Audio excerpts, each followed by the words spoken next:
Hello, everybody, and welcome to the show. Tonight, I'm joined by Scarlett Johnson, who's a member of Moms for Liberty and a former school board candidate. Thank you so much for coming on. Hi, thank you for having me. So, I wanted to have you on because we've heard a lot about Moms for Liberty and sort of the take back of America's schools, and really an effort by parents to find out what's been going on in America's schools in the last year or so.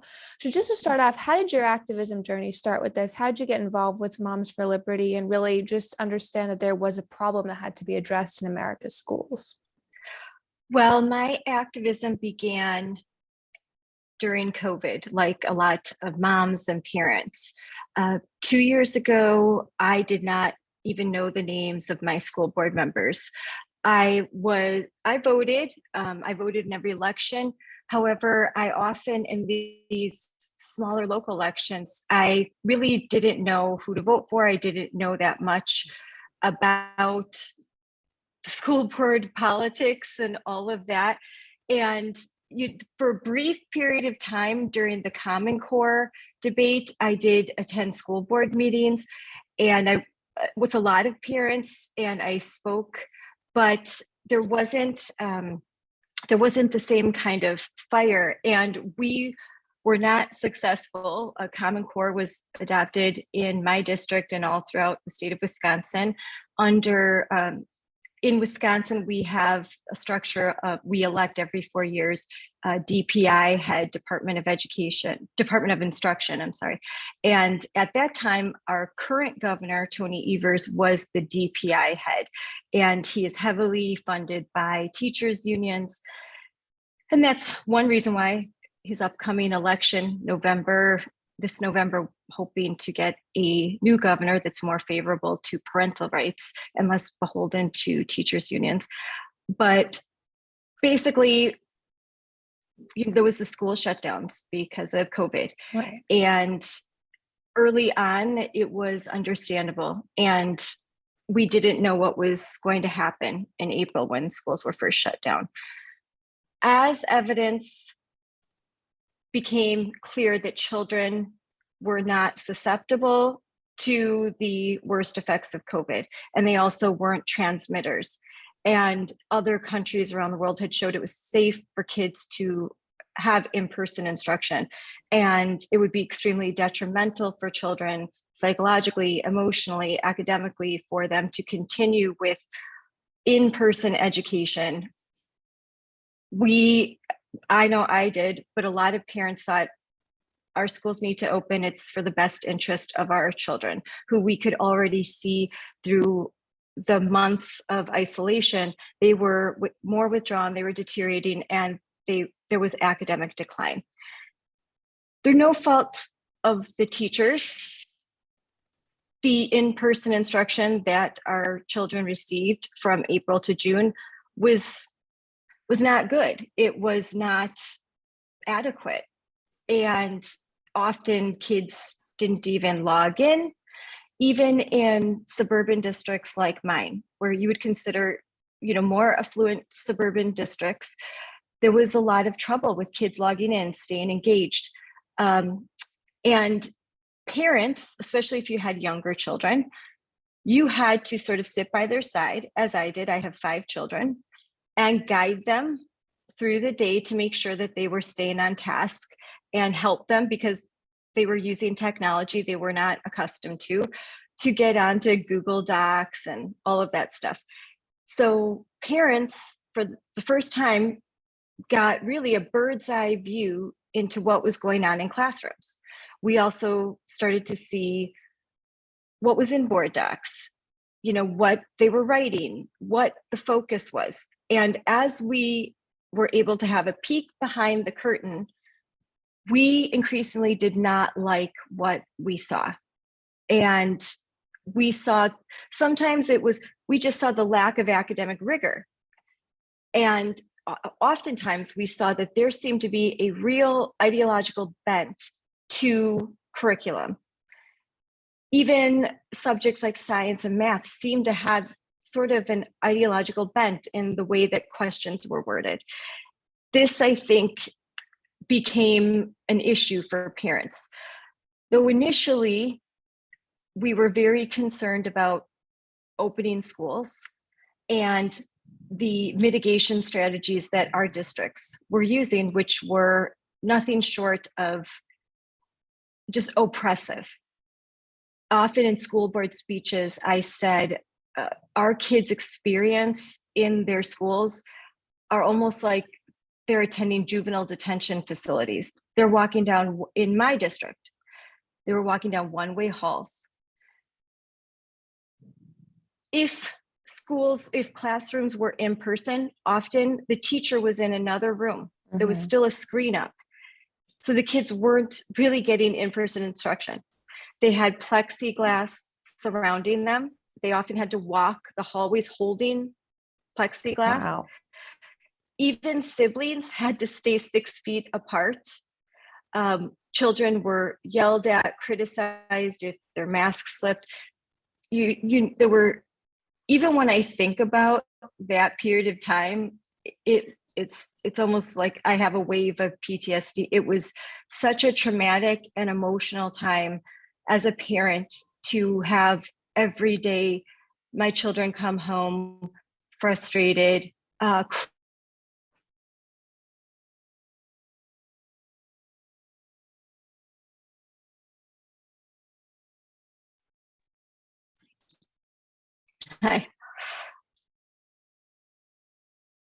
And I think one of the questions yes, a lot of parents have had. Oh, I would just go ahead. No, go ahead. Go ahead.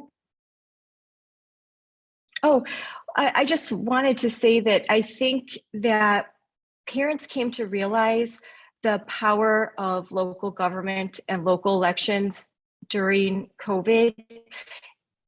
I think we took for granted, or we really didn't understand how much power that these local positions held. And we witnessed our local officials become basically petty tyrants, acting in ways that were illogical, confusing, that could not be supported by actual data. And for parents that I thought were more informed than the school board members and the local public health officials. And when we started to look into the background of even our local health officials, we started to wonder, why exactly does their degree in art history or public policy with no background in science, what gave them the authority to make these decisions for our children? And we just became increasingly frustrated by the lack of response and engagement by our local community members. For example, in my district, all 7 school board members voted to abdicate their fundamental responsibility to vote on pandemic policy. They gave all of their authority to the superintendent to unilaterally make all decisions regarding pandemic policy. Yeah. That was one of the main reasons we started a recall a year later. Their inability to lead, and that they simply acted as a rubber stamp, was so frustrating. They are supposed to be the voice of the stakeholders. They are supposed to represent us. Instead, they represented something or someone else. And it's appeared to us they represented the bureaucracy, the bureaucrats, the teachers' unions. They did not represent the parents, and they certainly did not represent our students, and they were not thinking about what was in the best interest of children, which is, if you look in the Wisconsin booklet that describes in detail what the role of a school board member is, number one, it's to put the needs of the students first. Right. That's their job. Teachers' unions will defend teachers. The administration will defend the bureaucracy. Our school board is supposed to defend our children and be the voice of parents and stakeholders, taxpayers in the community. Right. They were not that in our district, and in probably just about every district across this country. To this day, that is why Moms for Liberty was formed, and that is why it is thriving and growing leaps and bounds, because even now, the stubborn refusal to listen to parents when I testified before the Wisconsin state legislature several times. One time after I testified, as did other moms, a state representative, Lee Snodgrass, said, really just nonchalantly, if parents want a say in their kids' education, they should homeschool or send their kids to private school. That was a tweet she put out. She deleted it, but we have the receipts. That is the view of Wisconsin Democrats for the most part. Right. And I think across the country, the Democratic Party and the teachers unions. Parents aren't to have a seat at the table. They are to just be quiet and listen to so-called experts. Right. However, our trust in the expert class in this country could not be lower. Look at the poll numbers. We don't trust the experts anymore because they have lied to us. They have betrayed us, and they continue to lie to us. So we don't trust these experts. And what makes them capable and competent to make decisions for our children? Right. Frankly, the only 3 letters I need after my name to make me the subject matter expert of my kids are MOM. I am no longer willing to stay silent as I see injustice and malfeasance. Right. And basically incompetence. And I won't stay silent. And frankly, these experts that have gotten everything wrong, I can't think of a single thing that they have gotten right over the last 2 years. And they continue to get things wrong. And they continue to tell us that we don't see what we see. And President Reagan once said, don't be afraid to see what's right in front of your face. Don't be afraid to see what you are seeing, and to speak out about it and speak the truth. Because there are those, especially when he was fighting against communism and Marxism in his time, and I believe we're doing that again right now. There are those that will tell you 2 + 2 is 5. And just as Orwell, and I'm sorry I'm talking so much, but I get so passionate about this, just as Orwell warned us, we not only have to repeat 2 + 2 is 5, they want us to believe it, and they want to make sure we believe it. Those of us fighting for sanity, those of us who are willing to say the emperor has no clothes, we aren't crazy. We are sane, and we have to stop fearing the lies of crazy people. You wouldn't go if you saw a crazy person on the street ranting and raving and their fist at the sky, you wouldn't go up to them and say, hey, could I have your opinion on how to educate and raise my child? No sane person would do that. So we should not be looking to these educrats who are essentially the same. They are zealots. I sit through DPI trainings. I sit through them. I've sat through hundreds of hours of DPI training over the last 2 years. And I can tell you with certainty, and I could send link after link after link. They are not what you think they are. They are not what they claim to be. They have an agenda, and it is an ideological one, and they are coming for your kids. And in terms of the level of curriculum that a lot of parents saw during COVID, there was a lot of questions about whether or not it was even preparing kids for life or for college, or what it was actually the purpose of it. Did you notice, and you think other moms noticed, that aside from the ideological aspect, it just wasn't something that was going to prepare kids for their jobs, to prep for college, or even to prep for high school if you had younger children? Yes, absolutely. And I'll just a few examples. There, in a district, Eau Claire, we had a sample of the math, and this was during the time where Governor DeSantis was pointing out woke math in Florida education. And at first, oh, what fake news, that's not true, except for he had the receipts of what woke math actually looked like.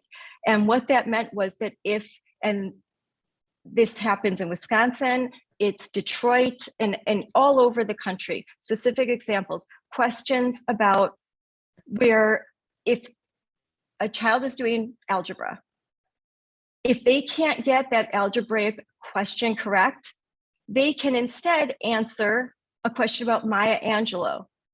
Who and one of the questions, and I'm looking for it directly, but one of the questions pertained to who had uh, an inappropriate relationship with Maya Angelou when she was 13 years old. And you could A, B, C, or D.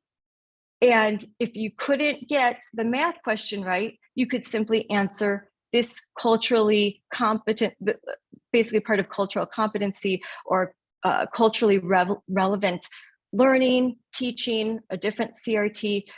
You could answer that question.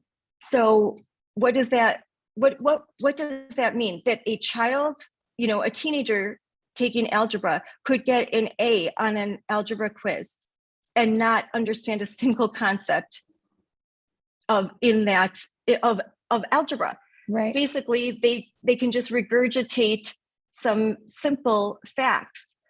And instead of reading Maya Angelou's haunting poetry and maybe writing a critical essay, they are in fact just regurgitating these simplistic facts. So it's so disheartening. But what you can see in my district, and what I noticed, see, this is the other part. It started because of COVID, because we wanted to open our schools, and then we wanted our children to be unmasked, and we wanted them to go to school and be able to actually converse with their friends and have a teacher in person in a classroom providing direct instruction. We wanted them to have normal lives. So that's how this movement started. Then, as we started to attend board meetings and we started to learn about board docs, and we started to actually act, because we were put into this role of reporter, investigator, curriculum expert. We had to take on all of these hats because no one would help us, no one would listen. So as we started to become investigative reporters, and as we started to learn the lingo of education, read books by James Lindsay, for example, and listen to podcasts, and numerous that we all know now that were at the forefront of talking about critical race theory in education. The Heritage Foundation was instrumental in providing a lot of information about that. So as we started to do our research, and basically, this became our second job as moms, 8, 10, 12-hour days, and then connecting and getting together and talking and sharing experiences and learning, I'm not alone. My child had this experience. This happened, or our child doesn't seem to be competent in math, even though they're getting straight A's, or my child can't spell and they're a junior in high school and getting straight A's. As we started to put all this together, we realized, and specifically in my district, we realized that there was something called an equity audit that happened way back in 2015. And since then, there had been a precipitous drop in proficiency and in our math scores. And as we investigated, we learned that as the more our districts became woke and absolutely obsessed with closing an achievement gap and with racial identity and groupthink and equalizing outcomes, as we focused on that instead of academic rigor, academic excellence, competency, scores were just plummeting. And districts like mine, which were once number one in the state, nationally ranked, high achieving districts. My son was a graduate. He's in medical school now. He was in AP. He had a far superior education than what I see that is provided by the high school right now. We saw that, and it was a direct result. We learned from this obsessive focus on equity. That became sort of our new focus. And then as we started to look into board docs, and we started to sit in on professional development training, because everything was on Zoom. So we had access to it. We could sit in these meetings. We could find them on YouTube. We could do a lot of open records requests. We did hundreds of open records requests, lots and lots of data that we had to pour through. And we did. After doing that, we realized the real state of education, and it was pretty bad, and it continues to be. But we are fighting. We are trying to win school board races, and groups like Moms for Liberty are instrumental in helping us to organize, to strategize, and to take back education from people that do not have a real interest in educating our child. They are interested in indoctrinating our Right. children. We want to take back education. We don't want it to be political. We don't want it to be ideologically driven. We would like educational freedom, choice, options. And in particular, I'm Puerto Rican. My background, I've shared this often. My mom was 14 when she had me. My parents were desperately poor. My first crib was a dresser drawer. My dad had the option of going to jail or join the Marines, and he joined the US Marines. And that changed his life and the life of my entire family. I was raised by parents who loved this country. And for that, I am eternally grateful, because they never injected into my life this poisonous and insidious ideology that the color of my skin and my status economically made me a perpetual victim. They believed that it was the content of my character and my willingness and my drive, my willingness to fight and pursue an education that would make all the difference, and it did. And that's the message that is salvation for people like me, for kids like me, for kids that are in dire economic situations. The message of competency, of striving for excellence, and providing them the tools to do that, that will be the life-changing thing that we can do.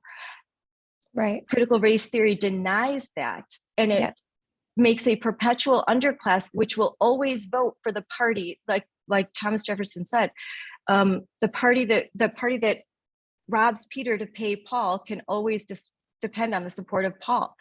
And I'm a huge fan of Candace Owens and Thomas Sowell and the late Walter Williams, and Jason Riley, and so many other minorities. This rising group of intellectuals that are minorities that are now denying the fundamental tenets of wokeism. And I am so happy and proud to see that the Hispanic community is waking up, and they, by the day, are becoming more and more aware that the Democratic Party is using them and does not reflect the Hispanic Latina values of La Familia, which is our family is first. Our children mean the world to us, our future, our heritage. And that the woke want to take that from us, and they want to indoctrinate our children into an ideology that denies everything that we believe in and hold dear.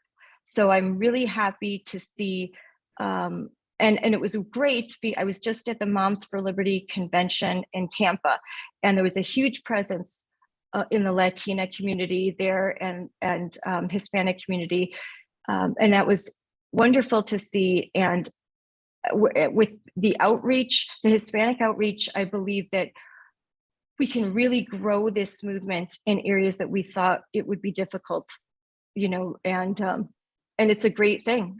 Yeah. And I think it's definitely going to expand even more across every demographic, especially as we come into a season where we're really post-COVID.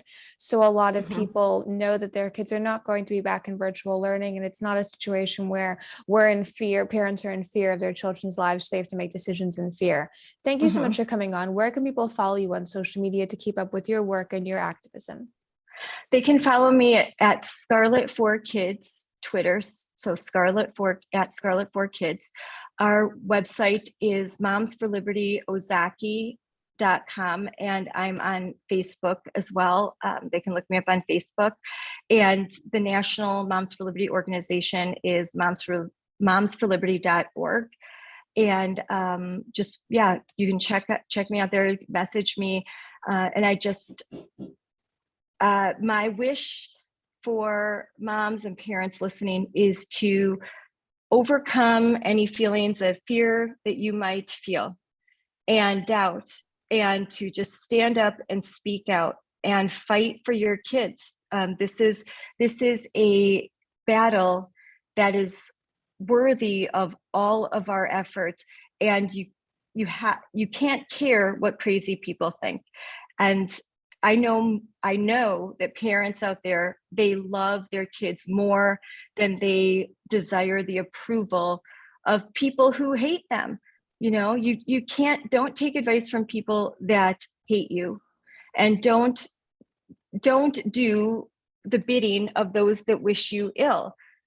Stand with people that will fight with you, like Moms for Liberty, and we can take back education and frankly take back this country and restore liberty.